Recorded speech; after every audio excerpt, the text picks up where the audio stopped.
I'm from a small town in Canada near Toronto called London, Ontario. And I was involved with music as a kid. My parents, they encouraged enrichment along those lines. My grandmother taught me music and that kind of thing. Went to a school for the arts. We studied choir and strings and things like that every day. And then I kind of banded music for a while during high school. Just, you're a teenager. I always wanted to play rock and roll, so I played in bands. And then I kind of found my way back to writing again in my 20s. I moved to Toronto. It was a very robust scene in Toronto, mostly around records and television commercials. So I started writing jingles, which was a great way to cut your teeth. And that became kind of the entry point into the life of a composer.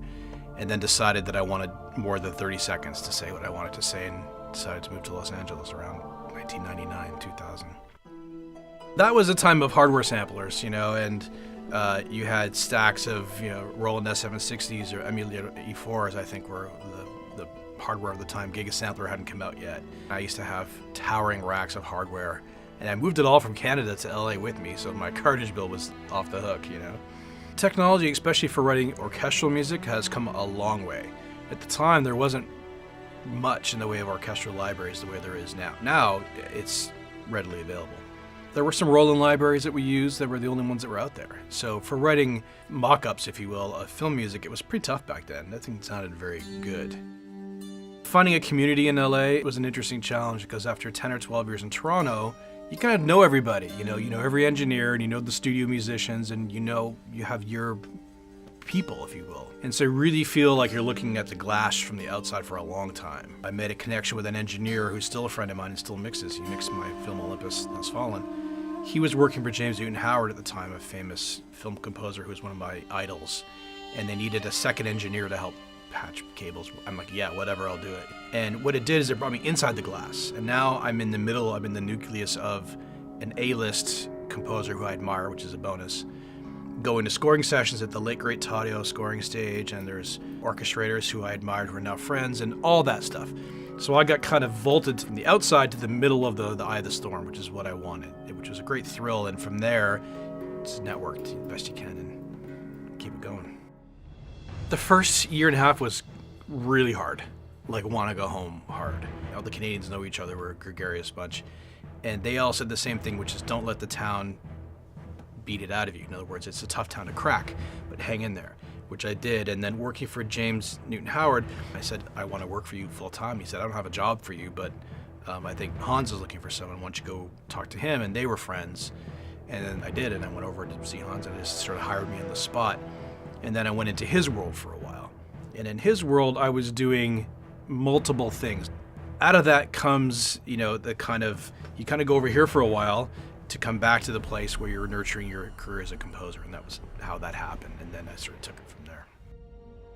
I start almost always the same way, film, TV, anything, which is visualize what I think the music should feel like an aesthetic almost, like I see music in color and texture, and some music is saturated, light or dark or thin or furry and weird esoteric terms like that, but that's how my brain works. So I get a sense of what it should feel like to me. And then I go after a melodic approach. I'm a melodic composer. Not every composer is, which is not right or wrong or good or bad. But I try to write at least a good melody or two or three for a character if that's what it wants, or an idea if that's what it needs. In the case of Olympus, it was like that. And then I just sort of do the work. I talk to the director and I read the script in advance if I can. I consider myself a musical storyteller. So the narrative of the movie or the show is really what I connect to. So I want to get into the characters and understand what makes them work and what we're going for as a journey, and try to reflect that in the music. So that process is the same almost all the time.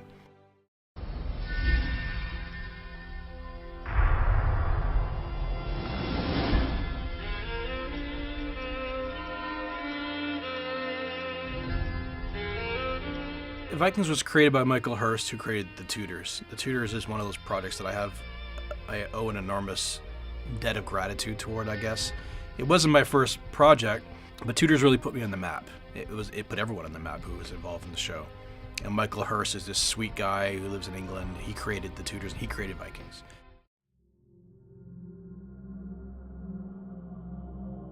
Vikings was a struggle because it's a modern retelling in a way of the Viking culture, like through the point of view of a 2013 audience, but they're still in leather and wood and earth and the environment of Scandinavia or the Norse world is a character in the thing.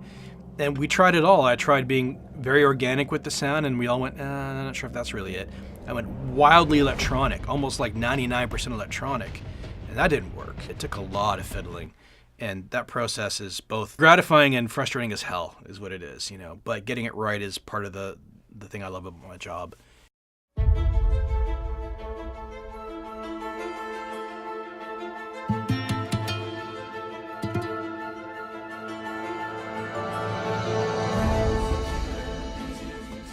Borges, my excitement level was enormously high because of Neil Jordan. It's his show, and he's a legendary director, filmmaker, writer, Oscar winner in his own right. To work with Neil was the first. I'm like, I'm in. I'll do it. I didn't even know anything about it. I actually flew to the set, to Budapest, and I sat there with a little portable rig, a backpack rig, and I would just play stuff, and I would just write ideas and try to get, into Neil's head and figure out what was going to work. And if I've gotten better to anything in my career is my ability to listen to the story, because the story's talking back to me, and now I can I'm dialed into it, I can hear it, and that's the challenge. Once you figure out what the story wants, it becomes a little easier musically to figure out what to do. Immortals came to me because of my music on my period shows. Tarsem, the director, who is one of those one-of-a-kind, comes from planet Tarsem kind of directors, if you've seen his work. It's a big, expensive movie. They could have anybody they wanted, and he resonated with the way I wrote music, which is rare, I guess, that it comes down to, this is a Hollywood insight for everybody, is it's rarely about only is the best music win, is not always the case. In this case, it was, and it was incredibly cool, in a way, for it to be like, he goes, I want to work with this guy, and the studio probably said, I wasn't in the room, we should get someone who's got more experience doing $100 million movies. And he sort of wouldn't give up until he got me. So it already started off on this amazing pretense for me. I had done a dozen or so movies before Immortals, but nothing that big. So it was a credible opportunity for me. It was really a dream project, and we got to record with a big live orchestra, and I got to conduct choir, and I got everything I wanted. It was kind of, what do you need? It was sort of the open book that way. So experientially, it was amazing. It's just amazing. We have contact from inside the White House. Identify yourself. 309er. Jesus, Banning? I feel like this is a repeating pattern, but what drew me to Olympus was Antoine Fuqua, the director. And I tracked various projects, and I called my agent, Mike Gorfain, and I said, I want to work on this movie. And he said, okay, so no, I really want to work on this movie with this director. And he said, okay. And he kind of made the introduction, and I met Antoine, and we screened a bit, and just the subject matter excites me, and Antoine excited me to work with him.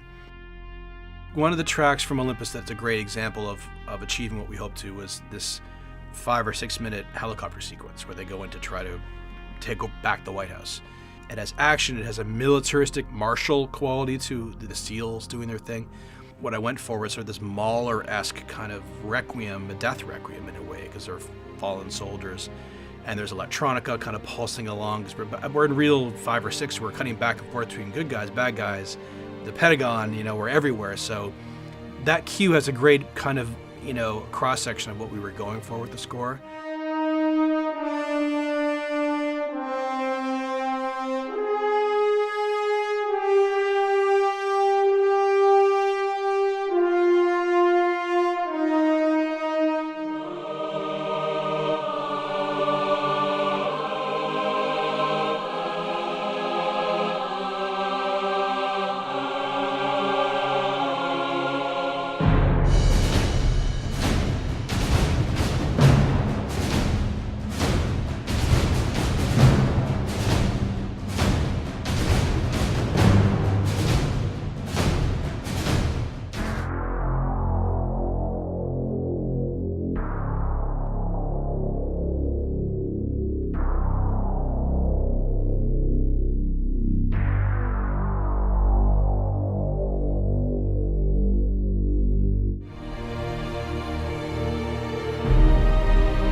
It's funny, Michael Dana, a fellow Canadian, shout out to him who won the Oscar this year, talked about how every movie somehow you feel like, you know, you start with great enthusiasm, you also start it with the, do I actually know what I'm doing? The quality, which is both scary, but I think it's good in a way. You want to be a kid every time you start. I love exploring that, and I feel like, for example, in Olympus, I got to a place I'd never got to before. You know, this particular blend of music is me through and through, but it's a kind of a new me. It's got, you know, I use the Jerry Goldsmith analogy because it's the easiest way to describe it, is I have a few of these great moments where I just really wanted that thing, you know? And yet it's very hybrid and very modern, and at the end it has a very lush tune. So it encapsulates for me everything I love about film music, and I get to push those boundaries a little harder each time, which is an enormously gratifying thing.